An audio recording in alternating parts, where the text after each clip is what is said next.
Hello everyone, welcome to my YouTube channel, DICOM Code and Cure, Med Physics and FDA Insights. In today's video, I will mainly talk about FDA insights and about FDA 510K submissions. Welcome to this series. So in this series, I intend to share knowledge with you about how to streamline the process for this 510K submission for medical device companies. I will cover the basics, requirements, step-by-step process, tips, and more. First, what is an FDA 510K? So the 510K stands for pre-market notification. It is required for some medical devices. The purpose of which is to demonstrate substantial equivalence to a predicate device. So here the keyword is substantial equivalence. And the predicate device is a device that's already been legally marketed, being legally in the marketplace, already received a FDA 510K approval. Another very important keyword in this domain is safety and efficacy. And I will show you all these details in my subsequent videos. So different from 510K, which stands for pre-market notification, PMA stands for pre-market approval.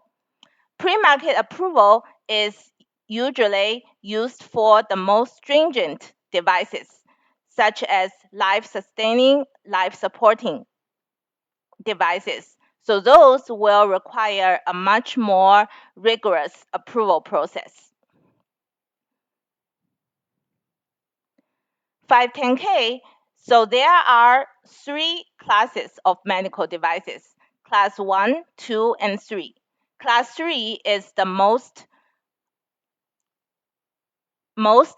strict, is the device required the most strict approval. So as I mentioned earlier, those life supporting devices. And class 2 is a type kind of in the middle, and most of the medical devices, such as X-ray systems, X-ray diagnostic systems, they belong to class 2. And within each class, there are a numerous number of product code, and you can check the FDA product classification database for more details. But usually, the first step you will require is to identify a predicate device. And by that device, you can look up its class, you can look up its product code. The overview of the 510K submission process is following. You need to first identify a predicate device. Then you will need to demonstrate its substantial equivalence to that device. And how to do those, you also need to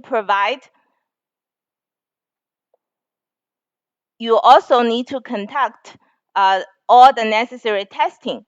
Listed here are some biocompatibility, electrical safety, and for software, which I have very experience in, you also need to do a lot of software and hardware testing. Then you prepare detailed documentation. These documents not only include your submission, which has all the bullet points required by the FDA, you also need all the supporting documents for your products.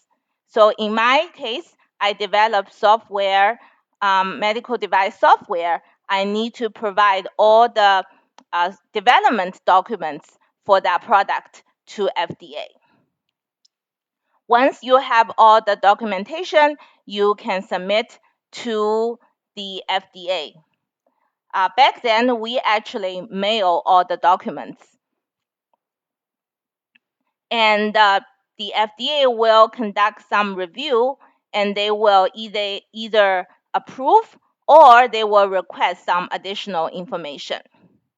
And it happened to my case. Both scenarios happened to me before.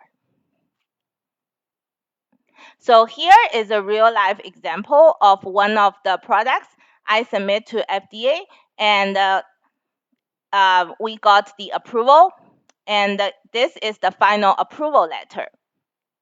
There are some key elements. The regulation name is 21 CFR, Part 892. So 21 CFR is the Code of Federal Regulation, Title 21.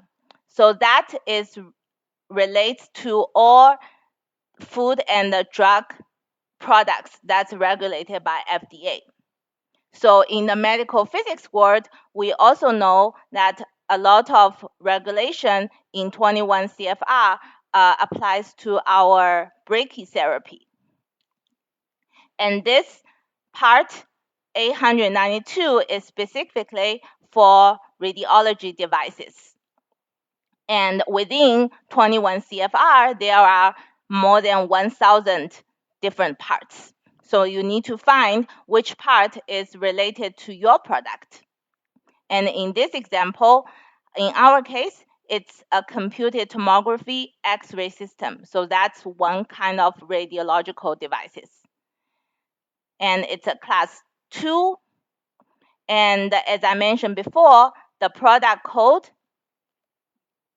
in this case is JAK. How do we find this? We search up for similar devices to ours, and we determine that the product code is JAK. So in general, you want to keep the same product code as your predicate device, because that will make more sense to substantiate its equivalence. And this is the final approval letter. The keyword again here is that the determined device is substantially equivalent for the indication for use. So yes, for the device, we need to provide its intended use and the equivalence table, so on and so forth. And I will share all this knowledge with you in this series. Thank you all for watching, and stay tuned.